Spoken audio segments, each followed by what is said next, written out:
Dr. Akiva Gamliel, Belk, Dean of Jewish Studies at the Noach Torah Institute, LLC.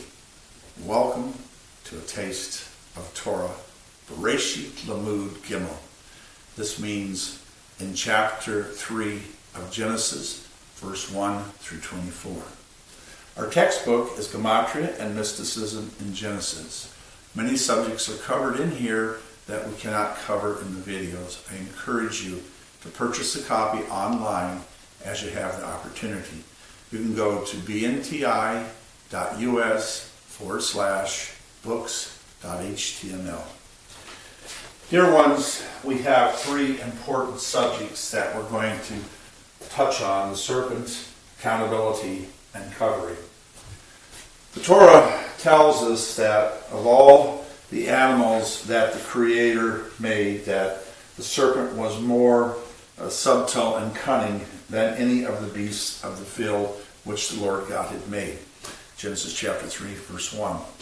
So realize that the serpent, number one, was not a spiritual being as in a malach, an angel, or as in Lucifer, son of the morning, or as in Satan, Satan, the devil.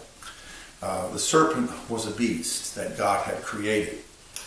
Now, this beast, however, was challenging the individual that actually gave its name. Adam and Chava named all the birds of the air, the fish of the sea, and all animals, including the serpent. And so we pick up the story and we recognize that the purpose of this story is to really discuss these three subjects. One is accountability and self-discipline. Now, we recognize that when we look at the story of the serpent, we would perhaps think that it took a lot of persuasion to cause Chava to sin. But we don't see that in Torah. A matter of fact, the serpent spoke 26 words, and that was enough to cause Chava and Adam to sin. 26 is the gematria of Yud-Kei Vav-Kei, the Lord. And so we recognize in the craftiness of the serpent that it was against the Lord. Mystically, we can see that.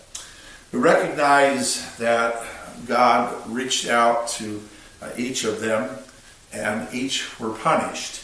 The serpent was punished because of his craftiness, his deceitfulness, and his intent to influence Adam and Chava to sin. And he was stripped of all of his glory, all of his beauty, all of his uniquenesses, his ability to communicate, his ability to speak, to reason, his ability to walk. He was thrust to the ground, to the lowest form of life, and forced to crawl. And his coat he would have to leave behind. His coat was removed from him. He left his snakeskin behind. We know that when Chava was approached by the serpent, that many English translators says that he spoke to the woman. But the matter of fact is she was Adam's wife, and so I have no idea why they want to try and say that he spoke to the woman.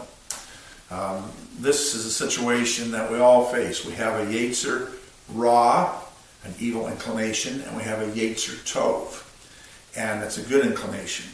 And we have individuals, and we have beings that try to influence us either way, but that does not make them Satan, and that does not make them the devil. It just means that they're attempting to influence us. And so we recognize that in this course of influence that Chava and her eyes, her own way of looking at things, saw that the fruit was good for food. She recognized its beauty. It was pleasant to the eyes. And based on what the serpent had told her, it was a source for wisdom, and she wanted to be wise.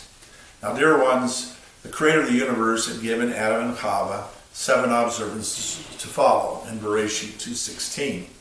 The primary one was do not steal, and that's the very thing that Akiva did. When Chava was speaking with the serpent, Adam was right there with her. He was standing by, okay? And she responded to the serpent by saying, the Creator has commanded us not to eat of the fruit of the tree of knowledge of good and of evil, and not to touch it. Now you see, the Creator did not say, do not touch it. So we must be careful in those fences that we add on to observances, that we don't put a fence in front of us that could become a stumbling block. And so the serpent obviously encourages her to touch it, and she reaches out and she takes a hold of the fruit and touches it, and she doesn't die, and she realizes, oh, that didn't happen, okay? And so then later she plucks it off the tree and she bites into it and she gives to her husband, and he bites into it. Now, discipline, self-discipline is a very important part of our life. If we lack self-discipline, we will do a lot of things that will get us into trouble. And by Chava going through these illogical steps, it got her into trouble. Now, she had individual accountability.